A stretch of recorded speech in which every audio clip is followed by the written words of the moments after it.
প্রতিটা রুহু, প্রতিটা মানুষ মালাকুল মাউতকে দেখতে পায়। আপনিও দেখবেন, আমিও দেখব। মুমিনদের কাছে এসে মালাকুল মাউত একজন যুবকের বেশে সাদা ধবধবে জুব্বা পরে সুগন্ধি মেখে মুমূর্ষু ব্যক্তির শিয়রে বসে বলে, ইয়া আইয়াতুহান নাফসুল মুতমাইন্নাহ, হে প্রশান্ত আত্মা, উখরুজি ইলা মাগফিরাতুল্লাহি ওয়া রিদওয়ানি, আল্লাহর ক্ষমা আর দয়ার দিকে বের হয়ে আসো। বলা মাত্রই মুমিনের আত্মাটা স্মুথলি বের হয়ে আসে। কাফান মিন আকফানিল জান্নাহ, হানুত মিন হানুতিল জান্নাহ, জান্নাত থেকে আনা সুগন্ধি কাফনের মধ্যে পেঁচিয়ে তিনি রূহটাকে নিয়ে ইল্লিনে চলে যায়। সরাসরি দেখে মালাকুল মাউতকে। আর যারা ইসলাম বিরোধী, কোরআন বিরোধী, তাদের সামনে এসে মালাকুল মাউত ত্রাস সৃষ্টি করে। আগে ধমক। হাইওয়েতে মাঝে মাঝে ডাকাতি হয় না? বাসগুলোর মধ্যে যখন ডাকাতি হয়, বাসে থাকে 50 জন, ডাকাত ঢুকে 5 জন। এই 5 জনের ভয়ে সবগুলো পেশাব করে দেয়, কারণ ত্রাস সৃষ্টি করে। এসেই চাইনিজ কুড়াল দিয়ে আগে কুবায় দেয় 4-5 জনের। রক্ত দেখে কি দেওয়ার সব আগে রেডি করে রাখে। মালাকুল মাউত এসে কাফের, নাস্তিক, মুশরিকদের সামনে সেরকম একটা ত্রাস সৃষ্টি করে। ভয়ে লোকটা কাঁপতে থাকে। ওর কাছে ভদ্র ভাষায় কথা বলে না, সুন্দর জামা পরে আসে না, কালো কুচকুচে চেহারা, ভয়ঙ্কর একটা রূপ নিয়ে, আকৃতি নিয়ে ইসলাম বিরোধীদের মাথার সামনে আসে। দুর্গন্ধযুক্ত চেহারার দেহ নিয়ে ধমক দিয়ে বলে, ও পাপাত্তা, ইয়া আইয়াতুহান নাফসুল খাবিসা উখরুজি ইলা গাদাবিল্লাহ, হে পাপাত্তা, আল্লাহর রাগ, ক্রোধ আর গজবের দিকে বের হয়ে আয়। মুমিনের আত্মা বলার সাথে সাথে যেমনি মুমিনের দেহ থেকে বের হয়ে জান্নাতি কাফনের ভেতরে ঢুকে, কাফেরদের আত্মাও কি এরকম তাড়াতাড়ি বেরোতে চায় নাকি? কাফেরদের আত্মা বেরোতে চায় না। ডানে দৌড়, বায়ে দৌড়, সামনে দৌড়, পেছনে দৌড়, আহা, দৌড়াদৌড়ি করে। মালাকুল মাউত এটাকে টেনে হিচড়ে, একটা জীবিত ছাগলকে জবাই না করে তার চামড়া উল্টার দিকে টেনে হিচড়ে বের করলে ছাগলটা যত কষ্ট পায়, এর চেয়ে কমসে কম 70 গুণ বেশি কষ্ট দিয়ে কাফের, মুশরিক আর গাদ্দারদের রূহ কবজ করা হয়। আল্লাহ এই পরিস্থিতি থেকে তুমি আমাদের বাঁচাও। মুমিনদের রূহ যেমনি কবজ হয়, ওইভাবে রূহ কবজের ব্যবস্থা করে দিও। ঈমানের মৃত্যু নসিব করে দিও, শাহিদি মৃত্যু নসিব করে দিও। আমাকে শহীদ করে সেই মিছিলে শামিল করে নিও, যে মিছিলের নেতা মীর হামজা, খোবায়েবে খাব্বাব, আল্লাহর কাছে ছিল অতি প্রিয়, শামিল করে নিও। আমাকে শহীদ করে সেই মিছিলে শামিল করে নিও। পড়েন আমিন। আরো জোরে পড়েন আমিন। তার মানে বিমান দুর্ঘটনায় হোক, কিংবা লঞ্চ ডুবিতে হোক, কিংবা আগুনে পড়ে হোক, কিংবা আত্মঘাতী হামলায় হোক, যে যেখানেই মারা যায়, কবরের 3টা প্রশ্ন তার জন্য আছে না নাই? ইসলাম বিরোধীদের জন্য প্রশ্ন 3টা, আপনারা যারা মুমিন তাদের জন্য 4টা, আপনাদের জন্য একটা বেশি। আলহামদুলিল্লাহ কোন? কবরে এসে প্রথম প্রশ্ন করবে মুনকার নাকির যখন চলে আসবে, 40 কদম যখন আত্মীয় স্বজনরা লাশটাকে কবরের মধ্যে দিয়ে 40 কদম চলে যায়, তখনই ফেরেশতা চলে আসে। আহা, শেষ, সব শেষ। এসে পরীক্ষা শুরু। মার রব্বুক, তোর রবের নাম কি? চিল্লায় বলেন, আমাদের রবের নাম কি? আমরা বলবো রব্বি আল্লাহ, আল্লাহ আমারে রব। দমে দমে তনু মনে তারি অনুভব। পড়েন, আল্লাহ আমারে রব। তোমার দুনিয়াতে আমি যেদিকে তাকাই, অথই নিয়ামতে ডুবে আছি সবাই। পাখপাখালির গানে শুনি তসবিহ কল রব, তসবিহ কল রব, আল্লাহ আমারে রব। প্রথম প্রশ্ন, তোমার রবকে? আমরা বলবো আমাদের রব আল্লাহ। দ্বিতীয় প্রশ্ন, ওমা দীনুক, তোমার ধর্মের নাম কি? আমরা কি বলবো? তৃতীয় প্রশ্ন, বিশ্বনবীর চেহারা দেখিয়ে বলা হবে আতারিফু হাদার রাজুল, এই লোকটারে চিনো নাকি? আমরা বলবো চিনি, আমাদের প্রাণের নবী, ঠিক কিনা? চাঁদের চেয়ে সুন্দর তুমি নবী আমার কমলিহি ওয়ালা, দু জাহানের বাদশা তুমি প্যারা নবী সাল্লে আলা, চাঁদের চেয়ে সুন্দর তুমি নবী আমার কমলিহি ওয়ালা, ঠিক কিনা? তিনটা প্রশ্নের যথাযথ উত্তর যখন দিয়ে দিলেন, আপনার জন্য অতিরিক্ত আরেকটা প্রশ্ন করা হবে, ওয়ামা ইলমুক, তোমার নলেজ কি? তিনটা প্রশ্নের উত্তর যে তুমি করতে পারলা, কিভাবে পারলা, কেমনে জানলা? নকল করে বলছো নাকি জেনে বুঝে আসছো? নকল হয় না? এখন তো পরীক্ষা চলতেছে বোধহয়। কি পরীক্ষা? এসএসসি পরীক্ষা। নকল হয়? কৃষ্ণপুরে নকল নাই না? এখন মনে হয় এগুলো একটু কমছে। একটা সময় ছিল অনেক নকল হইতো। পাঞ্জাবের ভিতরে নকল, পকেটে নকল, টুপির ভিতরে নকল, মৌজার ভিতরেও নকল।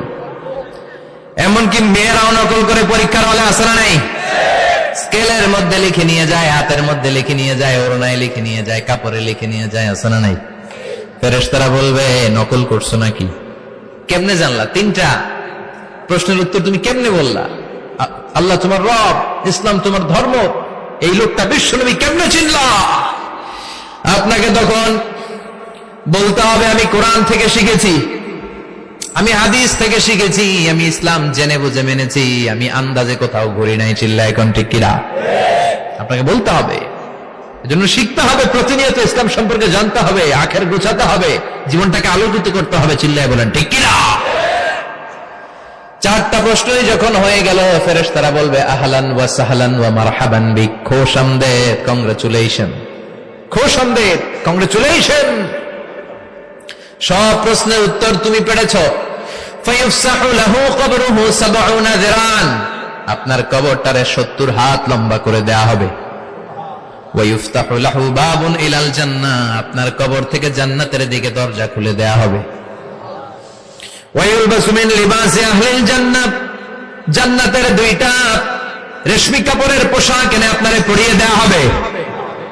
আর বলা হবে নাম কানাও মিলা আরুস, ঘুমাও, sleep, you should get some sleep now, তোমাকে লম্বা সময় পাড়ি দিতে হবে, ঘুমাও। কানাও মিলা আরুস, যেমনি বর বাসর রাতে আরামসে ঘুম দেয়, বাসর রাতে যেমনি বর কনেকে নিয়ে মধুর ঘুম দেয়, তুমিও ঘুমাও, কেউ তোমার ঘুম ভাঙবে না। মালাক ইসরাফিলের, কিয়ামতের জন্য ইসরাফিলের সিংহায় যে ফুৎকার আছে, ওই ফুৎকার ছাড়া কোনো কিছুই তোমার ঘুম ভাঙাতে পারবে না।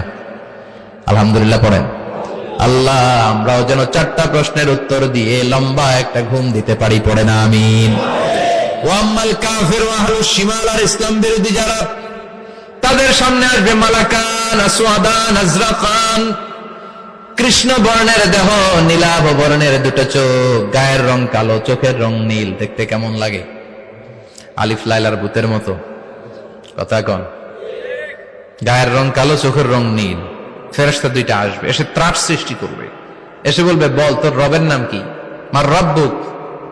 ইসলাম বিরোধী মুশরিক, কাফের, নাস্তিক এরা বলবে আমি জানি না আমার রবকে,